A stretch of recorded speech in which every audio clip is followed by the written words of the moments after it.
Good evening, welcome back. This is World Talks coming to life from Warsaw. I'm Sally Jastrzębska. Following its withdrawal from the Sahel region, France may be looking to rebuild its geopolitical influence in Africa. The first Africa Summit, which kicks off on May 11th in Kenya, is being presented as a fresh start in France-Africa relations. To discuss this, I'm joined by Pascal Drouhaud, Associate Researcher, Choiseul Institute.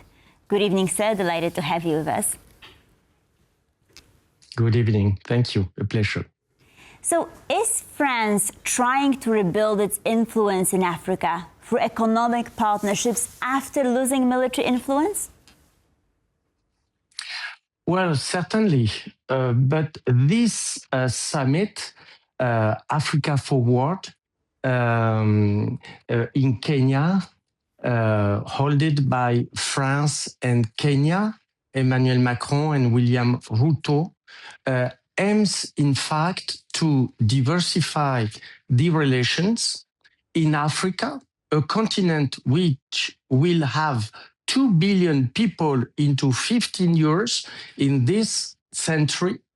And definitely, this is a very practical summit focused on economy, innovation, the future.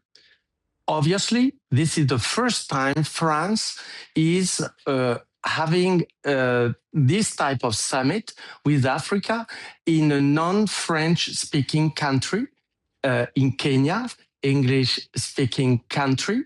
But this is also this new dynamic in a continent which is part of those internal relations. So why is France shifting its strategic focus from Francophone West Africa to English-speaking countries like Kenya and perhaps also Nigeria? Yes, well, Africa has 54 countries. As I said, into 15 years, this continent will have 2 billion people. Definitely, France has a very strong link by history, by geography, with part of Africa. We must understand that the exportation, the total of economical links between France and Africa is about 65 billion euro. 65 billion. It means it is a strong relation, but also a modest relation. Why? Because the total of the trade in France, foreign France, with the countries is about 1,300 billion euro. It means that if these economical links with Africa is strong, it is in all the total of the economical links modest, and definitely today, Africa are having new partner as China, you said, as Turkey, some countries of the Gulf, and also internal relations. Morocco is very strong in West Africa, for example. France has to be dynamic, has to be to think innovation, and this summit is very welcome in this context. We're going to go back to economy in a moment, but I just wanted to sort of zoom in on the Islamists, because armed violence intensified again in Mali in late April. So what have been the consequences of France ending military operations in Mali and wider Sahel, and why has anti-French sentiment grown so strongly in countries such as Mali, Burkina Faso, Niger? Yes. This summit held in a particular moment where in Africa and, as you said very well, in some countries of the Sahara, of the Sahel, the Mali, the Niger, the Burkina Faso, are facing a new political challenges, a new security challenges. As you know, France has been very committed, with her own army with the African allied. I'm thinking on Chad, on Mauritania, since 2013 on military action against Islamist movement. And today, this strong new movement, JNIM, who have realized some strong attacks a few days ago around Bamako, the capital of Mali. So the links, security links, has been very strong during many years. They were also a national security for France, but also for Europe, also for the neighbor of Mali and for North Africa. But definitely, France has lost the political battle with always the same rhetoric about neo-colonialism, etc., used during those last years by Russia. You know that the links with Mali today and with the power in Bamako are strong.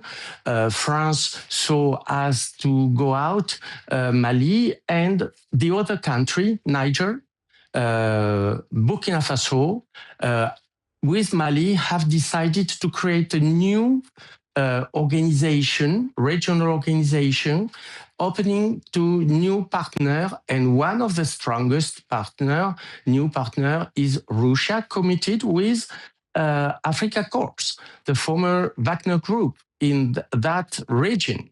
So obviously, it is a security for the neighbor countries, African neighbor countries of this part of the Sahel. I'm thinking of the Chad. Chad, as France, paid a strong tribute during those last year fighting against those Islamist movement and terrorists, Al-Qaeda in Islamic Maghreb, for example, like me, was very strong in this part of the world, but where the world is always moving on and Africa is moving on. I'm just coming back from some countries of this part of Africa. I'm thinking on Guinea. And I am always very motivated by the African youth.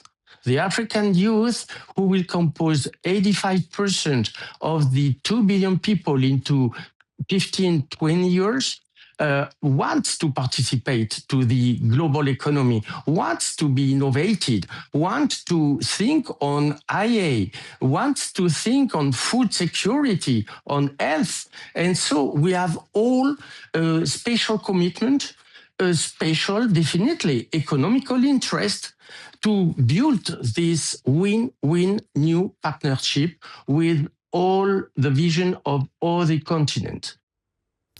So, as you've mentioned, France is not the only global power seeking influence in the region, right? So how are African nations using this competition between France, China, Gulf states and other powers to strengthen their bargaining position? Yes, as you are asking, in fact, Africa is a very diverse continent. It's the continent of diversity, 54 countries. So some of them, of those countries, are using definitely this competition spirit, political division, but others are using economical means, economical vision to grow up. I mean, I'm thinking on Nigeria, for example, South Africa. They are the ones of the biggest economy in the continent, as Egypt. In North Africa, think on Morocco, think on Algeria, definitely. Those countries are strong regionally. They have a strong economy. South Africa is part of the BRICS. So we have to establish this confidence relation, this win-win partnership in many ways of economy, of culture. But you know, the economical links brings the necessity to speak the language, for example, to share some ideas, to share culture. So economy is very important. And this summit in Kenya shows for France that France is today looking all the continent, understanding that the reality, economical reality, still there. France is making 55% of the economical exchange. I was talking about $65 billion with North Africa.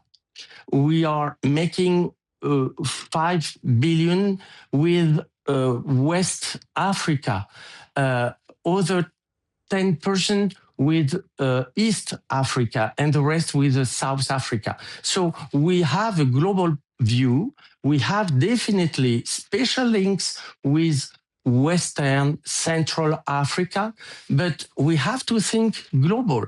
We have to think on other continents, because countries as France knows that all the reality is very linked between security, between economy, between the population growth.